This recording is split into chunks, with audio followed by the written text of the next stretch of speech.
One of the fascinating aspects of the book for me as a reader is actually Judge Forster's personal experiences as one of the researchers and the discrimination that he and the other students suffered in the South at the time. I mean, that's a very. Did you go down at all to participate in this research at all? No, well, no. I was one of the 2 or 3 staff lawyers at the Legal Defense Fund who was kind of in charge of taking care of them if problems arose. Which leads to the next question I'd like to ask you, which is another fascinating aspect of this story is that this is really a point where the social science of criminology is in its infancy.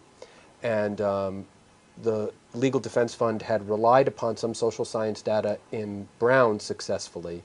But this is really one of the first efforts to try to use social science in the court. Before I ask you some legal aspects of that, there's a character, Marvin Wolfgang, a professor at the University of Pennsylvania, who plays a very critical role in these events. And I'm wondering what you recall about Professor Wolfgang, and he strikes me as a very colorful character. Well, he was a towering intellect. Although he was not generally known to the public, he was probably the most important criminologist in the United States and even perhaps the world. And he played a key role in making criminology a kind of science that was respected everywhere.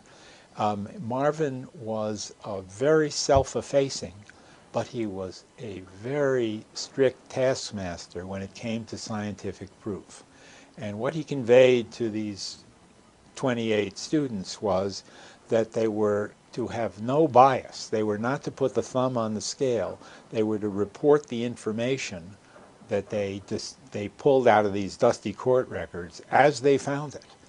And it was very clear to us at the Legal Defense Fund that although Marvin Wolfgang would end up testifying that these statistics showed discrimination, if they in fact did, if they didn't, he was not a gun for hire. Right. There's a fascinating passage in the book where you're actually called to meet with him, coach him a little bit about the testimony that he's going to give, and he's very resistant to being right. definitive. Well, part of that was that, and this is common whenever you're dealing with expert witnesses, is you had to get across to him that he had to speak in language that non-specialists would understand.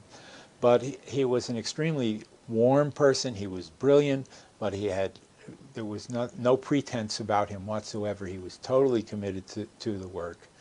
And as I think Judge Forster vividly shows in this book, his work produced a feeling that racial discrimination had been proven. And the interesting thing, and this is also a great deal of the second half of the book, is that the courts were totally resistant to this on the surface. But in fact, it's the book's thesis that this proof of discrimination was a critical factor in the Supreme Court ultimately ending capital punishment in 1972 and somewhat restricting it 4 years later, as you know.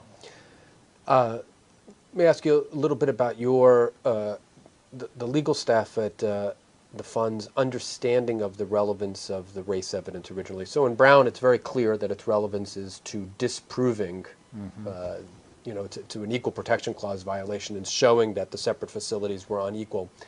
What did you see as or maybe this changed over time, and you can tell us, what did you see as the relevance of the race evidence? Was it just background? Was it specific? Did you envision an equal protection challenge? Did you see it as ultimately an Eighth Amendment challenge?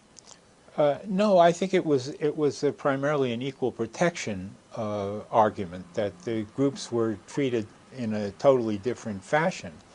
But the Supreme Court could never quite stomach it in those terms, and it's somewhat debatable why. My own sense is that if the Supreme Court had said, instead of what it said in 1972, that the death penalty had been arbitrarily and capriciously imposed, that it was imposed on the basis of race, it would basically have been saying that thousands of American jurors were making discriminations about who would live and who would die on the basis of race.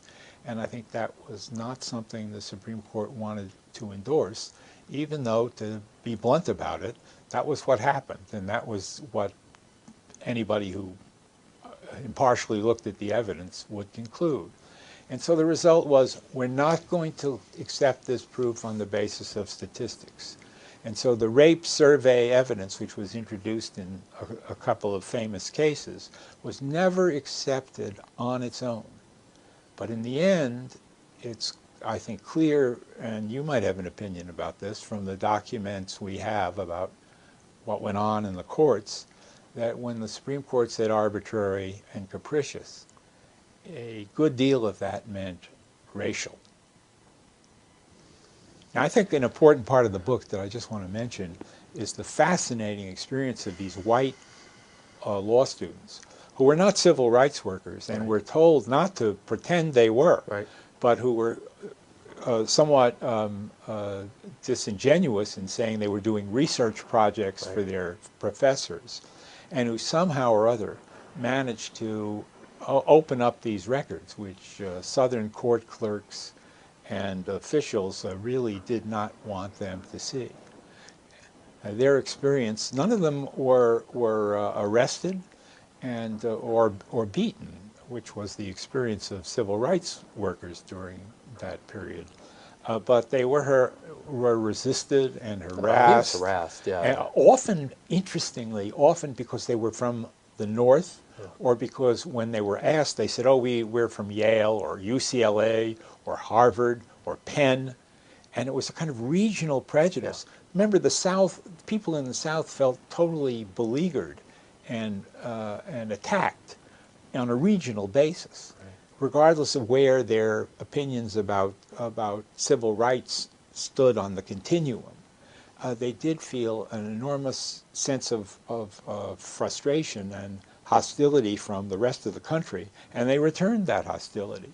So these law students had to be very creative, and that's the story. Yeah, for me, that's the most fascinating aspect of the book, is the personal experience of traveling to the South and the hostility. I mean, you would think that most people would respond well to somebody coming and trying to do something good, but in fact, they're regarded with enormous suspicion. And well, they were just doing research, but sometimes they had northern license plates, and they were chased out of town for things like that. And for that alone, the book is a really compelling read.